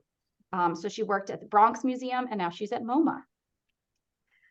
Efe Abochi is amazing. She has been working in restoration and conservation. So as you walk through the city, all those different monuments that we see in different parks, she was involved in a paid program in New York, working on restoring those monuments. And then she's now gone on to do more conservation work with paper materials, caring for objects in museum collections. So these are just a taste of some of the things that our graduates can do, and our students can even get to start to participate in the program through internships. Also art services and art handling. And on the business side, some of our students, these are some of the galleries, art galleries that our students have gone on to work at. If they have retail experience, they're interested in sales, they might go to work at a commercial gallery and selling artwork. I'll leave this up just momentarily. Some of our feedback from when we did a survey recently of our graduates about what they were able to do with their degree program, what they were able to take from it as they moved on to four-year programs and into different careers. And how to contact me. I welcome emails from you, from prospective students, from folks who just want to explore. Maybe they're in a general major like liberal studies, but they're kind of curious about what gallery museum studies can offer. Please send anybody you like my way, reach out with questions. I'm very happy to connect. Our program has been very successful, but still at this point kind of small and mighty. So we look forward to growing the number of students that we're serving. Thank you. I don't know if we're taking questions now, Will, but I'm happy to take questions now also. Yes, we're because we're running ahead of schedule, we have some extra time. So question for you. So to get an internship, it would just be go to you to help coordinate that. Yep, absolutely. So we have two dedicated internship courses, ARTH 380 Internship 1 and ARTH 380 Internship 2. They are for gallery and museum studies majors. But if a student is interested and is in another major, and they are interested in doing an internship, they can reach out to me and then we can talk to them about placement. So there's two steps. They cannot register alone. That's the one thing that's important. And I want to emphasize this to all of the advisors here. Almost all of the gallery museum studies courses are set as independent study. That's art curating, art business, and the internships. So they may look full. They are not. They are generally not full, but they need permission from myself to be able to register. And I'm very happy to have students in the courses. So they reach out to me, and then from there, we can work it out. We also even have students who maybe started an internship that they can get credit for before the semester started or the previous semester, and they can still potentially get credit the following semester. So if you have students coming to you said, I'm in the middle of an internship at the Natural History Museum, can I use this within my degree program, or can I get credit through the college for this? Is there a way to do that? Sometimes there is a way to do that. Okay. And no, that's great. That's good to know. Now for students who, let's say, are like either they're an art and design major or if they're doing art history, the gallery museum classes, those can be used as electives, right? They can be used as electives, absolutely. Some are 2 credit and some are 3 credits. They have to take a look and see what is fitting in. But I think every semester, I'm a little disappointed that I have at least one student who says, I didn't know the Gallery Museum Studies program existed. I am an art and design major, and it just somehow I wasn't told it existed, or I didn't know how to find it. And so, when you have a student who's saying they're interested at all, I think the question is, okay, well, you should talk to Professor Griefin, you should talk to Kat Griefin. You can absolutely sign up for just one course, but you might want to learn more about the program to see if actually this major is a good fit for you.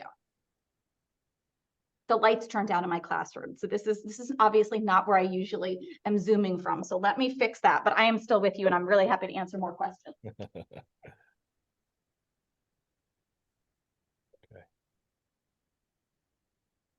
Okay. Any other questions from the group?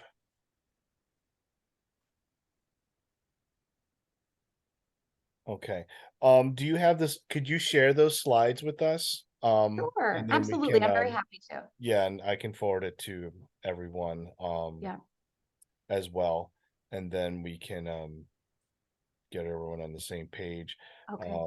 Also your contact information too, because Yep, I'm gonna put that in the chat right now. and we Please just do want feel everyone free to to have know folks that, reach out to me. right, we want everyone to know that your program's alive and well.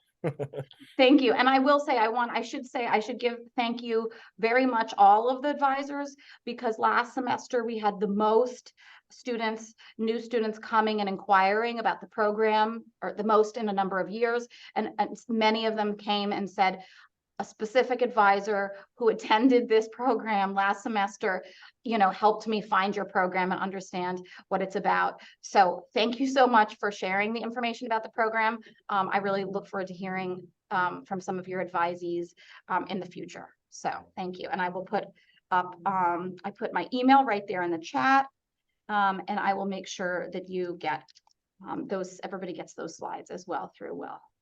Thanks.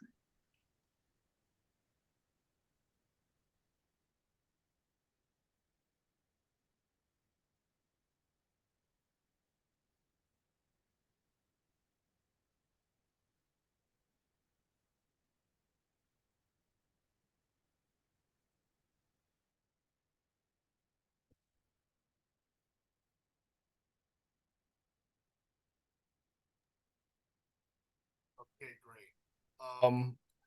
So because of the schedule shift and we had a speaker wasn't able to make it, we're waiting for physics to come on.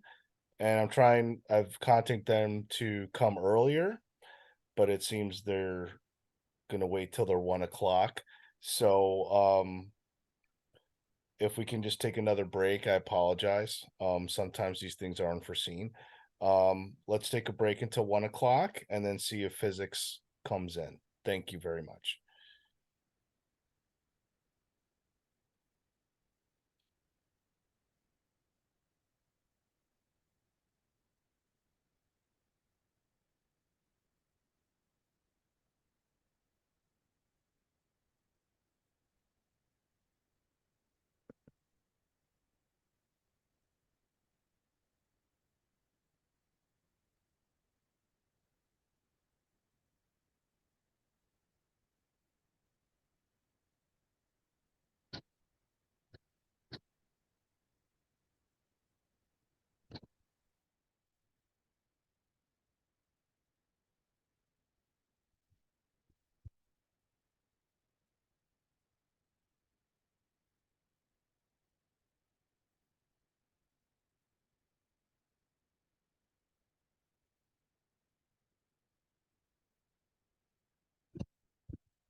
Hi, Professor Wenli Gao.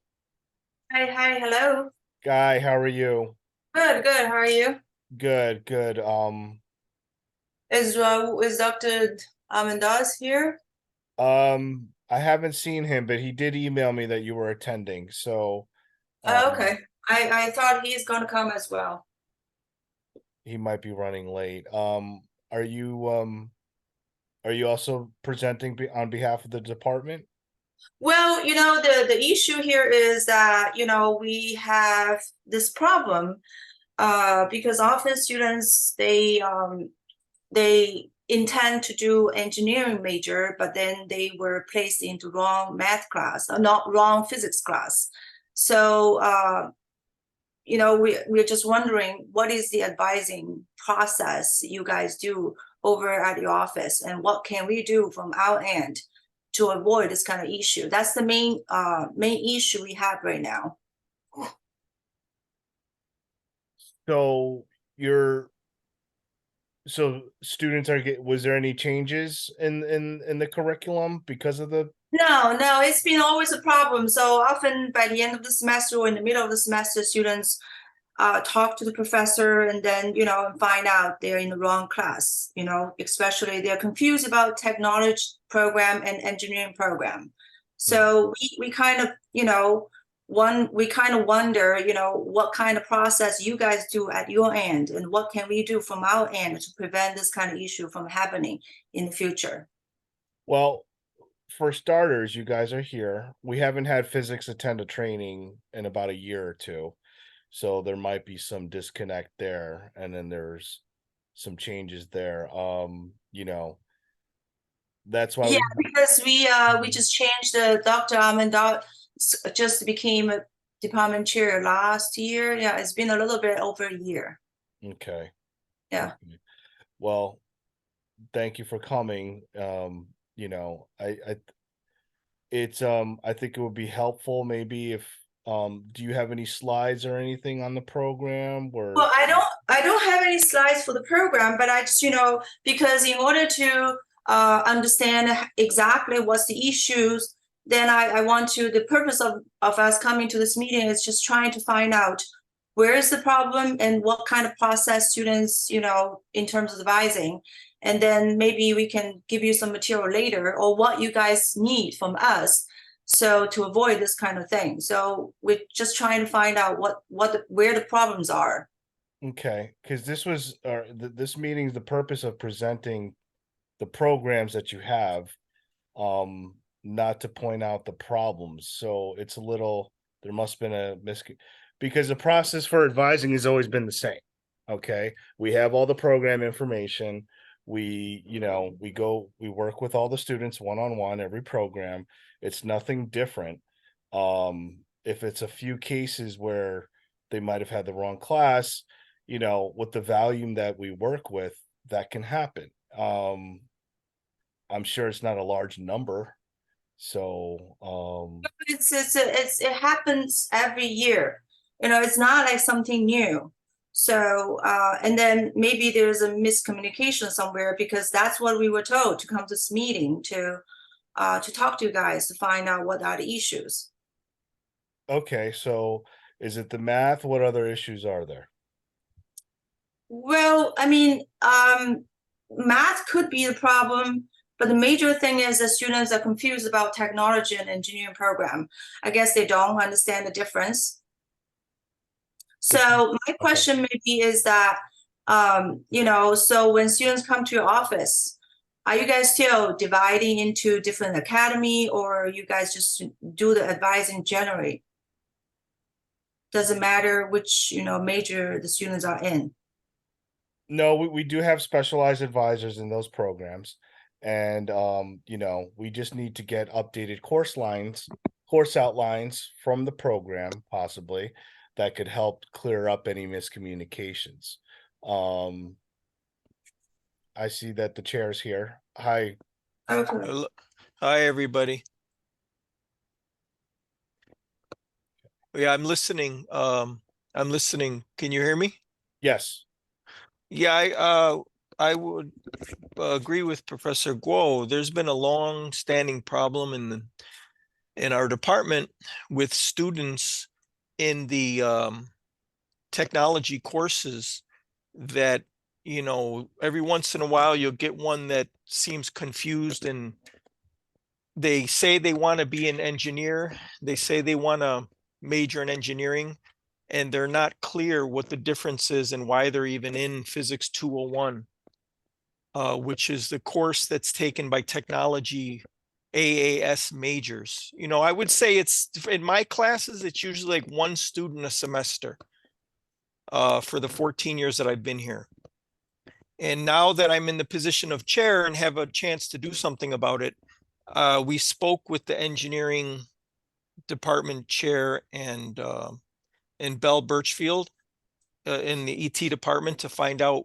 And they told us that they actually don't advise the incoming students. So from what they told us, it sounds like it's really up to the student to figure out if they should be in Physics 201 or Physics 421, and speaking with an advisor, you know, a QCC advisor from the advisement center.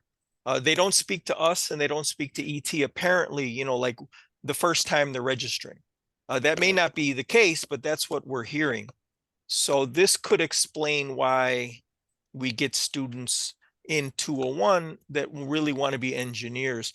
I suspect that there's another issue, and it's that a lot of times you'll find when you probe these students that seem to be in the wrong class, I find that their math is weak, that maybe they had some problems with their math placement.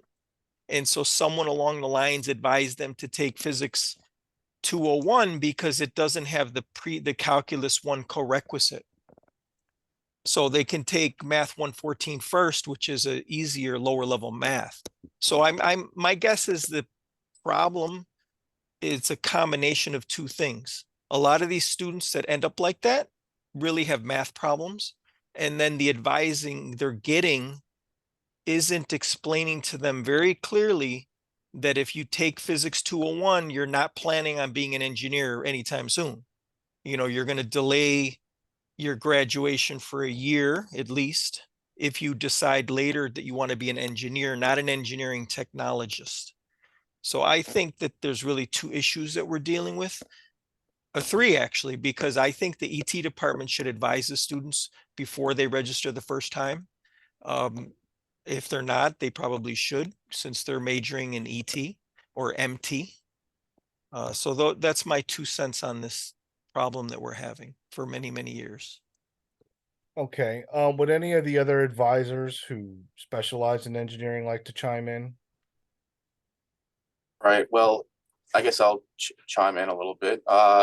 You know, all students that know, I mean, speaking for myself, that are doing the career degrees, like you mentioned, like computer engineering technology, mechanical engineering technology, I've all been, you know, we've all, as advisors, have always told those students to take Physics 201 and 202 because those are the required courses in those curriculums, which they need. They can't avoid those programs. Generally, you know, we know students that are taking PH 421 and 422 is for the advanced engineering program under engineering science. That's really only students, I think, in the curriculum in that major that are required to take that. We tell students that are in the, at least I do, speaking from my perspective, I mean, I'm curious to what other advisors say, but for students that are taking Physics 201 and 202, that they are transferable. They can still pursue engineering, although it's not as advanced, but it's still transferable. It's just, it's a different level of physics as compared to Physics 421. I made that the distinction, but I let them know that's still needed as far as transferring purposes, even in those career degrees. Scott, let me jump in. Sure. What do you mean by transferable? That the students, some of the students, you know, ask if these the Physics 201 and 202 are going to transfer over to a four-year college, and they express those concerns. Yeah, but they won't transfer into an engineering program. Well, I mean, that's why it's a little bit different. That's why I say if they really want to be in a major where they want to move on and do actual engineering that's more advanced, then they're encouraged to do the engineering science degree that requires more engineering, which will need Physics 421 and 422. Yeah, so I think we've always stressed making that distinction. But the problem that I think is, and again, what we get from the students is not always the full story, you know. Right. So, but to me, it seems like the problem is that the students who end up in that problem in that situation, they're not, at least they say they're not clear on what the difference is between a Oh. technology, between a technician and an engineer. Right, right, right. This is the big difference. You're not going to be an engineer if you're taking 201. Right. Period. You cannot be an engineer if you take 201 and not take 421. I mean, it doesn't matter where you go. If you want to be an engineer, not an engineering technician, that's really the difference. It's like the difference between a doctor and a nurse. Correct. If you want to be a nurse, you go to nursing school. If you want to be a doctor, you go to medical school. Right. If you want to be an engineer, not a technician. See, the problem seems to be in the title. It's engineering technology, but that doesn't mean they're going to be an engineer. Right, right. You know, they cannot take 201 and become an engineer unless they take 421 and pass it. No, and it's stressed to them that these are career degrees, hands-on technical degrees where they get working hands-on experience in their major requirements in those AAS degrees. And there are certain schools they can still transfer to that will accept these credits. I know they have the opportunity to go into the workforce when they get those engineering technology degrees. I tell all my students though that obviously that, you know, this is not meant to go down the, like you're saying, I'm just verifying it, that they're not going down the engineering path. It's more begun to be a technician. However, Yeah. they can still transfer to a lot. There are still 4-year college that will accept. No, these but degrees. they're not going to accept the 201 to be into an No, engineering No, program. no, I know, but they can still go. They can still have opportunities to go to Well, other colleges. To Well, do yeah, like they could go to technician. Farmingdale and become Right, a and that's what I technician, stress. Yes, to or certain City technical Tech, skills. or City, yeah, but not Yeah. an engineer. No, I know, I know. That's no, but Scott, you and I worked together for a long time, and I think it's maybe because there's multiple advisors, and it's that distinction between an engineer and a technician. That's really the problem. And again, to me, it's like one student a semester in my class that doesn't know. So it's not like half the class. And I know they have that course, right? I know they have that course now called Tech 100, and that's the whole purpose of that class is to explain the difference between what is an engineer versus what is a technician. That's why they created that course as a requirement in those AAS degree programs. Can I say something for just a minute? I just want to chime in. Hello, everybody. My name is Edna Spencer. I get a lot of students that ask me, what is the differential between engineering science and then the technician side of it? And please correct me if I'm incorrect in my statement. I always try to give them the example of the engineer is the person that gives the blueprint, so to say, and I'll define that more. The technician is the person that actually does that work. So that, to me, lets them know what end they want to be on, whether they want to be on the engineering science side of it, which they'll take the PH 421 and the 422, as opposed to the technician side of it, which is the AAS degree, and they'll take the 201 and 202. Am I correct in my defining of the difference of the two? Uh-oh. I'm waiting. Well, I mean, an engineer is one who, provides the blueprint, and the technician is the one who does the work. Right. I mean, that could be one way to describe some of the tasks that Yes. engineers and technicians do. Yes. But that isn't the only way to describe it. Okay. I was an engineer. Okay. And I work with technicians, a lot of technicians. Mhm. What I tell students is that the engineer is a much higher level. Okay. The Yes. engineer usually is going to come in at a much higher salary. I mean, Right. you're looking at probably, I don't know, I'm guessing starting salary $70,000 to $80,000 a year for an engineer, whereas a Yes. technician maybe 40. I understand. So there's a big difference in salary. Yes. And as an engineer, usually you're involved at a much higher level in the design and development of equipment. Correct. Whereas Okay. as a technician, you're in the beginning, when you're a beginning technician, you're more involved in just, do this, do that, solder Yes. this, wire this together, but you're not usually the one that's actually designing something. That is correct. So in theory, the example that I give to the student is not totally incorrect. It just could be a little more corrected because I sometimes give the scenario just so the student can get a idea of what I'm saying. I would say something to the fact that the engineer is the brain, and the arms and the legs is the technician. So you just to give them an example, because I explain also that the engineer has much more math they have to take. They have to be at a higher level as opposed to the beginning technician. And Yeah. even with that, they're still a little confused. Well, yeah, it also depends on the student. Like a lot of students that, you know, already know what they want and they know the difference, but the ones that don't know the difference, you know, probably need to be educated on the difference. Because like you're saying, Edna, it's a big difference. If you're going to take, if you want to be an engineer, you got to take calculus, you know, four calculus courses and high level physics. It's a Yes, totally different career definitely, path. definitely. Okay. All right. I just wanted to make sure, in a sense, that I wasn't going totally to the left, that I'm still right there in the middle with trying to explain. Edna, what I tell the students over the years, what I found that works is I tell the students, when the student comes to me and they say they want to be an engineer and they don't know why they're in 201 or 202. I mean, we've had students that have finished 201 and 202 and then later find out they were in the wrong major.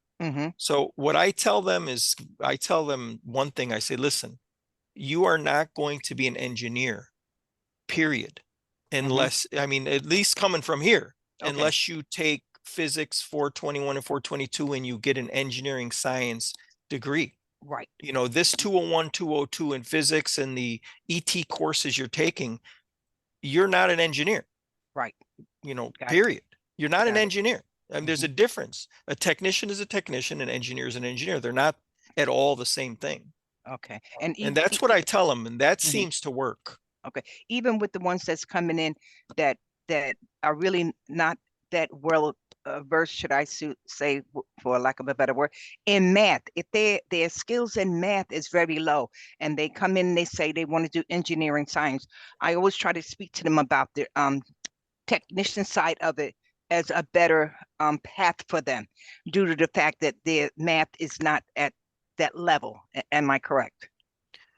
Yeah, but then really what it's as long as they're clear that when they're a technology major, they're not becoming an engineer. Yes. Okay. This is different. Yes. You know, like you can't become a doctor if you go to nursing school. Right. Got it. I mean, if they are poor in math, probably, you know, you can encourage them. If they really want to be an engineer, probably they can take more math class before they're ready to take PH 421. Okay. All right. Thank you so much. Thank you, Edna. I just wanted to chime in too. My name is Ryan. I've been an advisor for STEM for a while now. And I think the ones that we get correct, we have the conversations with these students and explain them the differences, and then everything is okay. But a lot of the times it starts from admissions, and they say they want to do computer engineering or mechanical engineering. They throw them in the other one, the tech program, and then they think they're an engineer the whole time. But this is not a conversation we're having with the students, because we're not like developing a rapport with them very quickly, because it's a case by case basis. Sometimes it's a rush and we advise them the discussion's not there.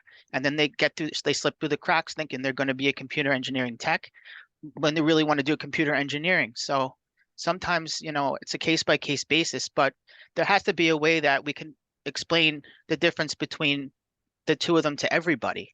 You know what I mean? And not just students who come in not really knowing the difference.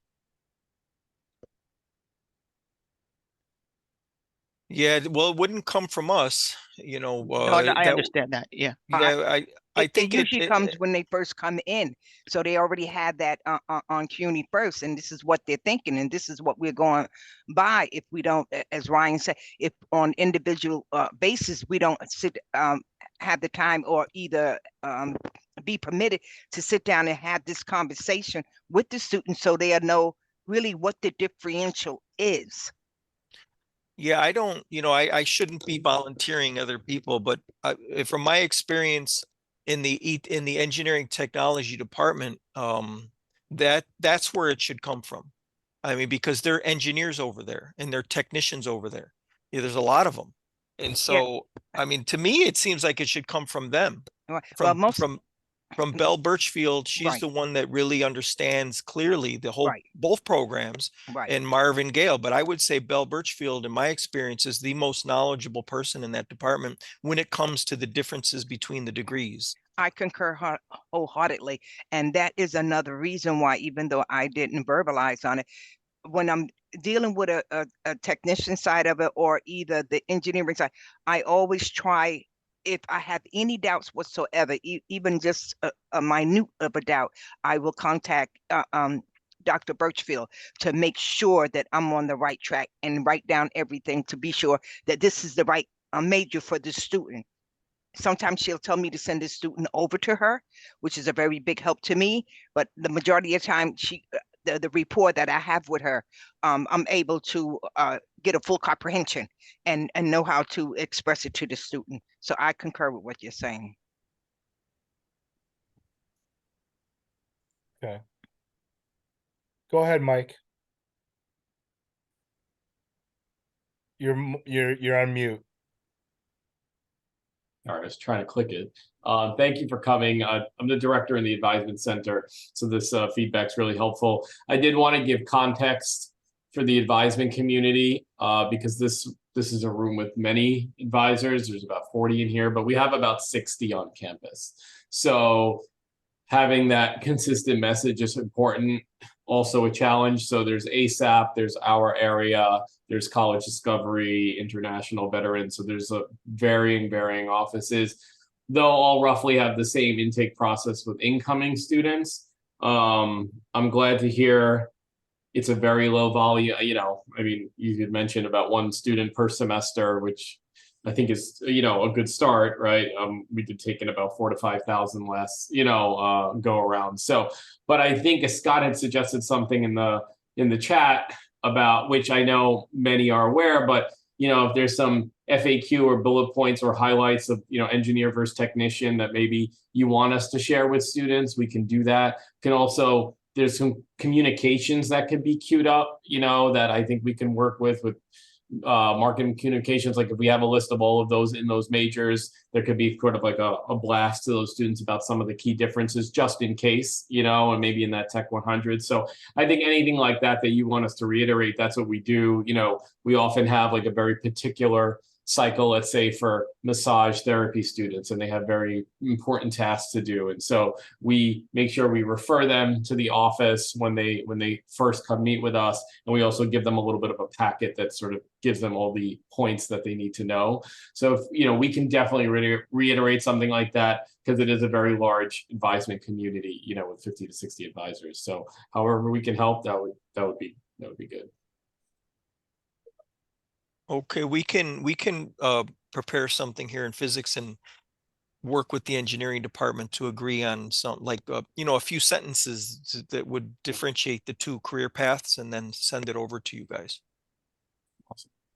Yeah, I think that would be really helpful, and probably this is a good start as far as I'm glad that you're here because we have the dialogue now, and we can work through this. So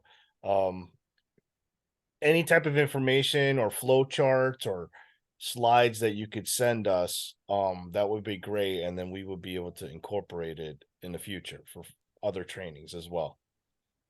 Okay, thank you. Thank you. Anybody have any other questions, or anyone like to add any more information for the process? No, I just want to thank him very much for Yeah, giving me that absolutely. example. Is really, really important. It seems like every semester, I'll speak for me. I'm going through this, and after they get halfway through, it's a different story as opposed to it being engineering science or the technician side of it. So as our director has asked you if it's at all feasible that you can send us something just with bullet points outlining that would be beneficial and more comprehensible to us so that we can express it to the students, I greatly appreciate that. Thank you. Certainly. Thank you. Thank you. Okay, long meeting. Thank you everyone for your patience. Thank you, Dr. Armendariz. Appreciate it. And let's we'll take this and move forward with that. So again, just wanted to let everyone know, I will be sending out the recordings later this afternoon. And any updates or any more information from the departments, I will send those out as well. All right. Thank you all. Have a great day. This is the end of our meeting. And again, thank you for all the faculty speakers that came today. Appreciate it. Have a great day.